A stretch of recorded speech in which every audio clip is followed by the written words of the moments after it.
Hello everyone, Team709 here for another week of Deck Doctor. This week we are going to be covering James Pewthers' Hunder deck. We've done Hunders on this channel before, of course. I don't remember if we've done them since we had to delete all our videos and whatnot, but because I don't have obviously the list of videos up on conveniently here, so I can be correct or not. All I remember is that we have done Hunders before. It's still something that I kind of find a lot of interest in. Not to mention that the OCG is seeing a lot of play with Battery Man now. So I mean, Thunder everything, I suppose. Logic, I guess. But it's just something that I'm sure a lot of people still enjoy, whether they play it for fun or like on the side, or if they're trying to make it competitive themselves, things like that. So I figured why not cover it. So we'll just get into his build and we'll get into the fixed build and explain changes and whatever. You don't want to hear me ramble, that's what I kind of mean. Anyways, starting off with his monsters, we have 1 Thunder King Ryo, 3 Thunder Seahorse, 3 Hunder, 3 Hunder, 1 Honest, 3 Kage Takage, 3 Sis Hunder, and 3 Batteryman AAA. Spells, we have 2 Double Summons, 1 Dark Hole, 3 Pot of Duality, 3 Recycling Batteries, 1 Book of Moon. Traps, we have 1 Bottomless, 2 Mirror Force, 2 Deep Prisons, 2 Judgment of Thunder, 1 Compulsory Evacuation Device, and 1 Solemn Warning. Extra deck, we have 2 number 32 Shark Drakes, 1 Evil Swarm Ouroboros, 2 number 39 Utopia, 3 number 91 Thunder Spark Dragon, 1 number 50 Black Chip of Corn, 1 number 101 Silent Honor Arc. That must be an updated image because I don't remember Silent Honor Arc's name being really it's almost reddish. I don't know. You tell me. But yeah, one of those. 1 Maestroke, the Symphony Djinn, 1 Abyss Dweller, and 3 Gaga Cowboy. So I don't really know why your extra deck was this way. I don't know if this is like an IRL thing or what. I mean, a lot of this stuff is obviously budget, but if this is IRL, there's going to be a few expensive cards in the fixed build, so just kind of keep that in mind. If you're playing this online, then it shouldn't be a problem, obviously, because everything is just given to you for free. But again, IRL, there will be quite a few expensive things that you need to pick up if you're going to do this, because you didn't tell me if this was online, IRL, what your budget was, etc. Not many people do, but I mean, I try to make the deck look well, not look, but actually be as competitive as possible, because that's why people ask me to fix their shit for them. So here's the fixed build. Let's just go over the fixed build and then we'll get into the fixes, so that way we don't try to make this video as long as possible. Starting off with monsters, we have 2 Tragodia, 3 Thunder Seahorse, 2 Fire Hand, 2 Ice Hand. Again, what is up with these really dark images? 3 Hunder, 3 Hunder, 2 Sis Hunder, and 3 Batteryman AAA.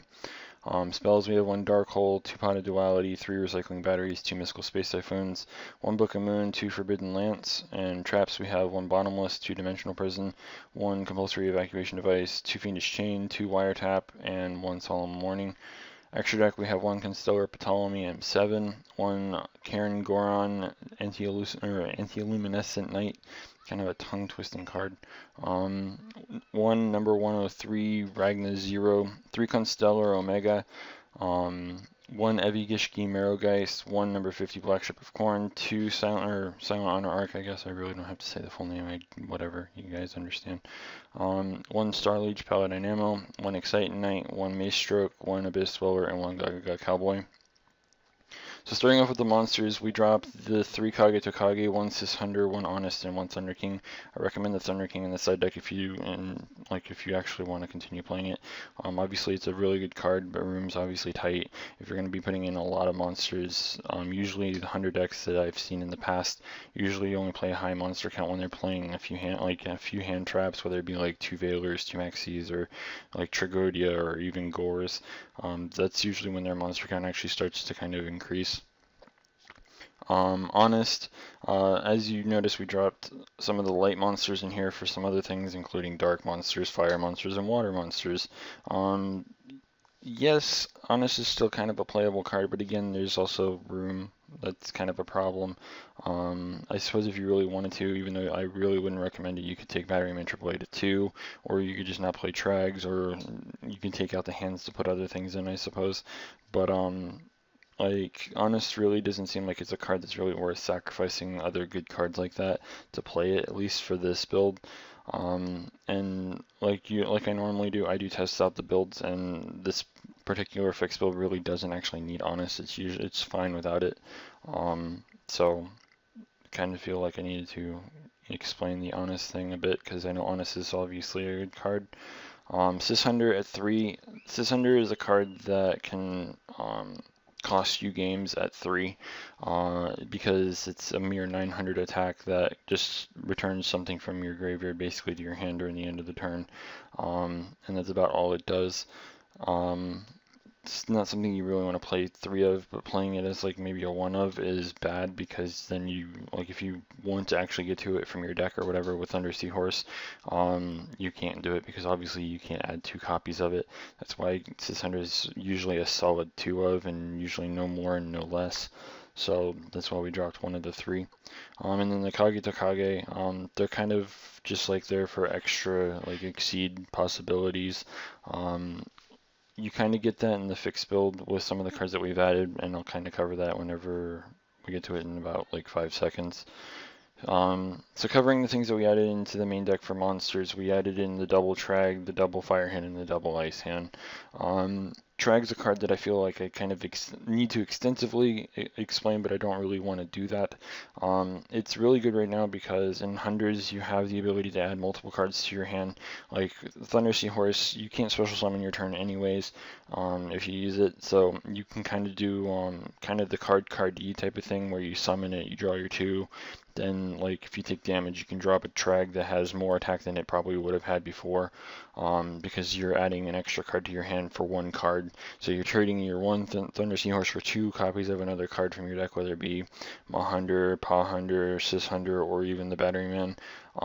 So that's kind of an extra 1200 instead of only the 600.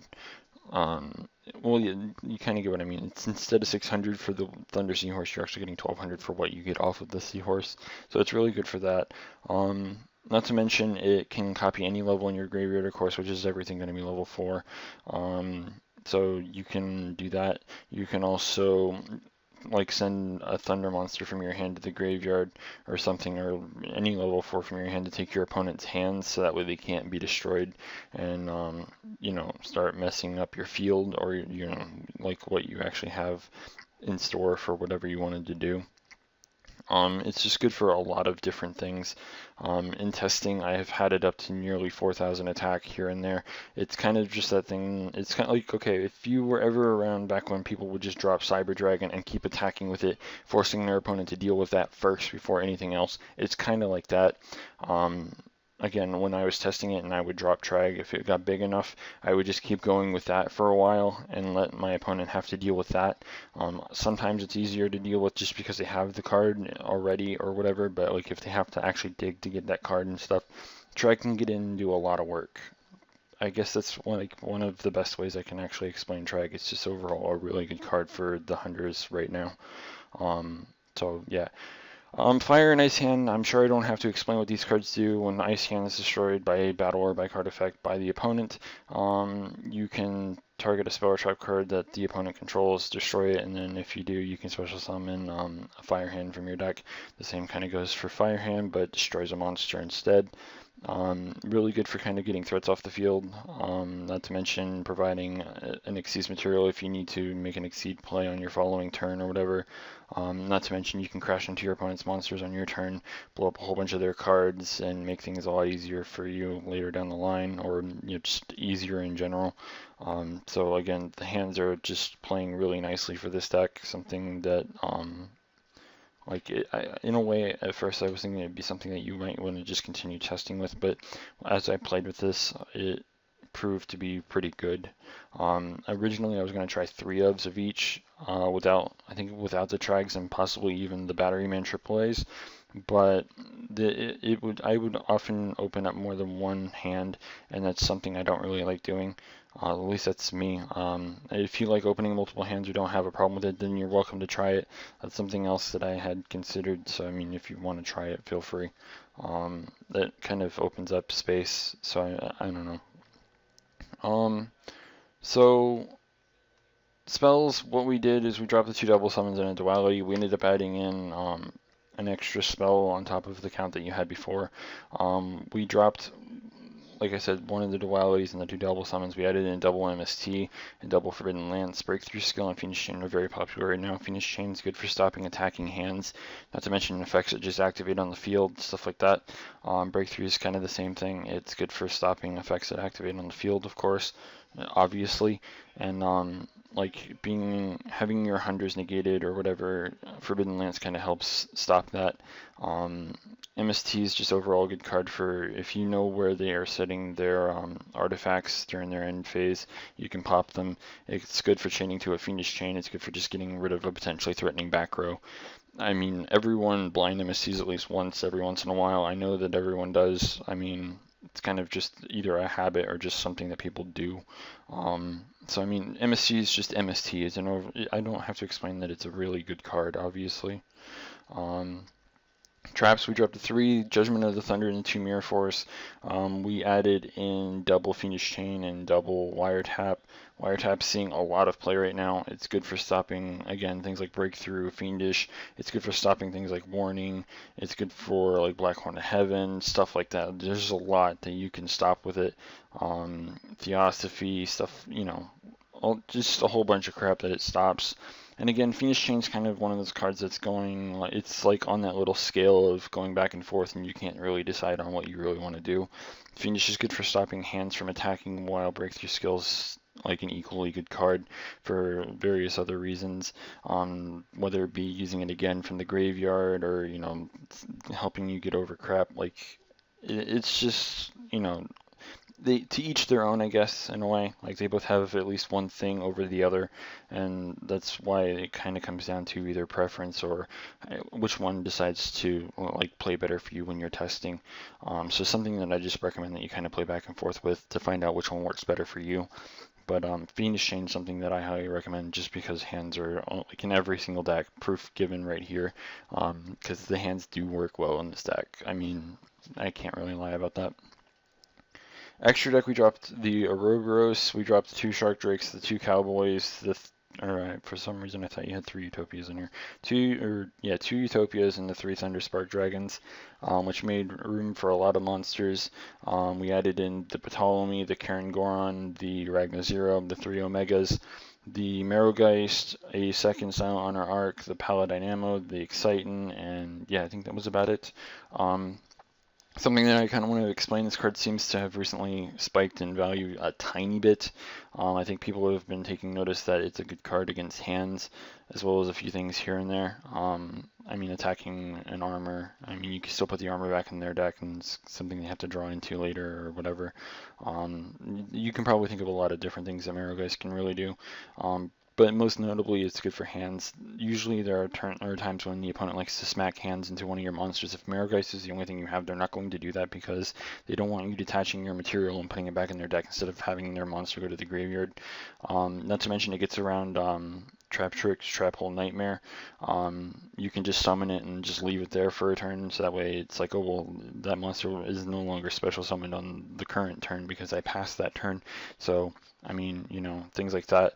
It just sits there and says no to hands for a while. Of course, Dweller kind of does the same thing, but I mean, it's also a bigger monster, so I don't know. It comes down to, like, I've also been considering a second Dweller in this, so it's something else that you can consider over the Merogeist if you really don't want to play the Merogeist.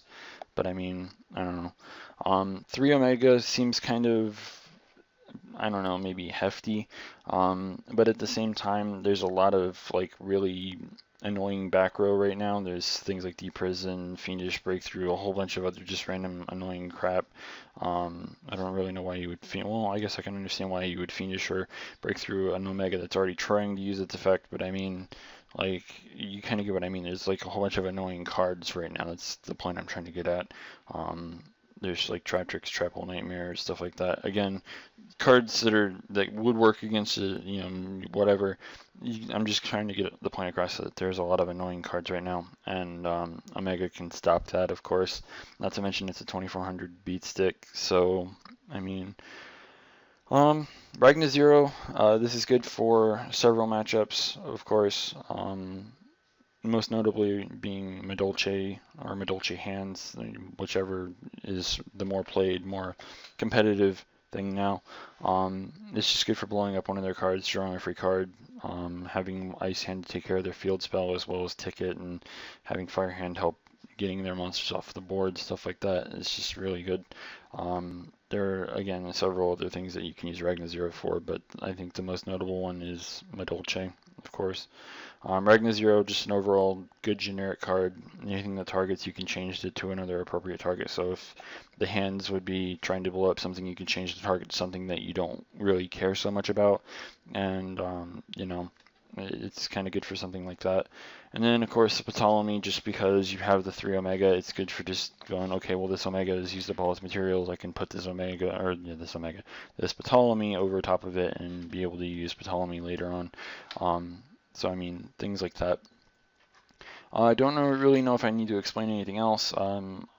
I really do love Hunders, and I'm really hoping that the fixed build works for James Pewther. I'm hoping that like this isn't a problem for an IRL deck for you. I mean, the most expensive things are obviously the Silent Honors, the Exciting, maybe the Ptolemy, as well as a few other cards in the main deck, I guess. But I mean, for the most part, it's just the Silent Honor and the Exciting. So I mean, that's kind of a thing. But yeah, I do hope that the fixed build works for James Pewther. I do hope that it works well for anyone that decides to play the fixed build. I do hope that if anyone plays the original build as well, that it works well for them. All that other happy junk. If you haven't already, don't forget to rate, comment, subscribe, and until next time, this is Team709 signing out.